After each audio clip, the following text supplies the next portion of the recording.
آدمی اپنی روح کو دیکھے. یہ روح جو ہے وہ آدمی کا، اللہ اکبر، یہ روح آدمی کے کارخانہ جسم کا ایک فرما روا ہے، ایک سلطان اعظم ہے.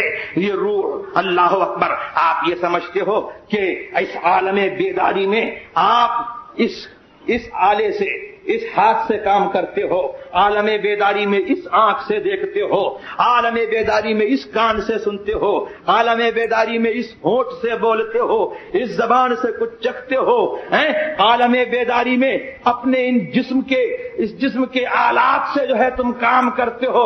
بے شک عالم بیداری میں تم کام کرتے ہو، یہی جسم جو ہے کام کرتا نظر آتا ہے. لیکن بولو، اگر یہ روح نہ ہو تو یہ جسم کام کرے گا؟ یہ روح نہ ہو تو یہ جسم کام کرے گا؟ اللہ اکبر. ارے دنیا میں آپ کی حاضری جو ہے اسی روح سے لکھی ہوئی ہے، اسی روح سے آپ کی حاضری دنیا میں لکھی ہوئی ہے. اور یہ روح نہ ہو تو غیر حاضر. دنیا کہتی ہے چلے گئے، کہاں چلے گئے؟ جو پڑے ہوئے ہیں، لیٹے ہوئے ہیں، چلے کہاں گئے؟ لیکن وہی روح جو ہے چلی گئی. روح چلی گئی تو روح کا اعتبار ایسا ہے، اللہ اکبر، کہ روح چلی گئی تو کہتے ہیں کہ انسان چلا گیا. روح چلی گئی تو انسان چلا گیا. اللہ اکبر. معلوم یہ ہوا کہ انسان کی فضیلتیں اور انسان کے کمالات جو ہیں وہ باعتبار روح ہیں، روح کے اعتبار سے ہیں، اور روح کی اسی کے اعتبار سے اس کی زندگی ہے، اسی کے اعتبار سے اس کا وجود ہے. اب جسم پڑا رہے، موجود رہے، 1000 برس تک موجود رہے، لیکن دنیا یہی کہے گی کہ وہ شخص چلا گیا. اللہ اکبر. تو دیکھو اس روح کے تصرف کا عالم، کہ جب عالم بیداری میں یہ خدمت لیتی ہے، اس جسم سے خدمت لیتی ہے، اور جب روح جو ہے اجازت دیتی ہے، اس جسم کو آرام کرنے کی اجازت دیتی ہے، اللہ اکبر، تو بولو کیا روح جو ہے، جسم تو معطل ہو جاتا ہے، جسم بیکار ہو جاتا ہے، لیکن کیا روح بھی بیکار ہو جاتی ہے؟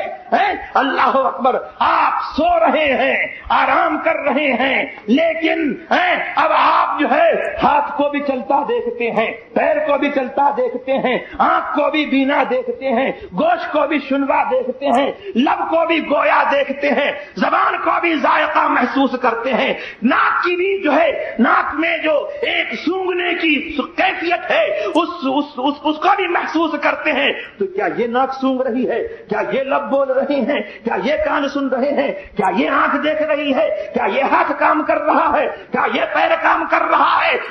سنو اللہ اکبر. یہ روح جو ہے وہ عالم امر سے ہے. اللہ فرماتا ہے قل الروح من امر ربی.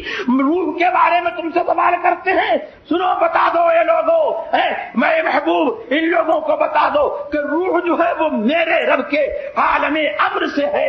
میرے رب کی جو ہے اللہ اکبر وہ معمور ہے، اور رب نے جو ہے روح میں اپنے تصرف کا جلوہ کار فرما کیا ہے، روح کو اپنے تصرف کا مظہر فرمایا ہے.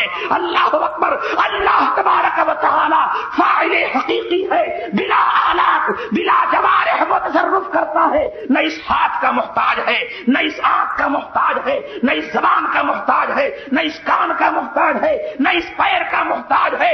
اللہ تبارک و تعالی نے اللہ اکبر اپنے تصرف کو سمجھانے کے لیے روح میں اپنے تصرف کا جلوہ ہے یہ کار فرما کیا کہ نہ روح جو ہے اس ہاتھ کی محتاج ہے، نہ روح جو ہے اس پیر کی محتاج ہے، نہ روح جو ہے اس آنکھ کی محتاج ہے، نہ روح جو ہے اس کان کی محتاج ہے. بغیر ہاتھ کے عمل کرتی ہے، بغیر پیر کے چلتی ہے، بغیر لب کے بولتی ہے، بغیر کان کے سنتی ہے، بغیر آنکھ کے دیکھتی ہے، اور اس کے باوجود جو ہے ایک تعلق جسم سے بھی ہے، ایک تعلق جسم سے بھی ہے. اگر جسم سے تعلق نہ ہو تو مرے میں اور سوتے میں کوئی فرق نہ ہو. حالانکہ سوتے میں اور مرے میں فرق محسوس ہوتا ہے. دنیا سمجھتی ہے کہ یہ سو رہا ہے، فلانا مر گیا.